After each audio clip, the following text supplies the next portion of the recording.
The Ways and Whys of Recycling is sponsored by Rumpke, the recycling leader.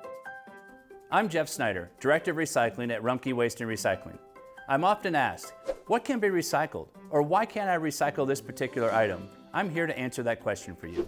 It's important to note that Rumpke is a collector and a processor of recyclable material. Rumpke picks up the material at the curb. We then bring it to our facility where we sort it and then provide it to end users that make new products that we touch every day. For material to be processed into our facility with Rumpke, two things have to be considered. The first is, can that material safely move through our facility and our equipment so that it can be collected and baled?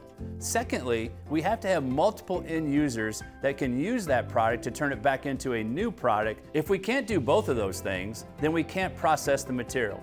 Let me give you an example of what I'm talking about. Think about plastic bags. Plastic bags can be taken back to your grocery stores and recycled by themselves. When they're put into the recycling process, they become a nuisance or a tangler around our equipment. This is why we ask residents to not bag their recyclables and put them loose in their recycling bin. We work hard at Rumpke to obtain long-term partnerships with our end users. It's very important to Rumpke that once we say something is recyclable, that we can recycle it indefinitely. For more information on recycling, please visit rumpke.com, the recycling leader.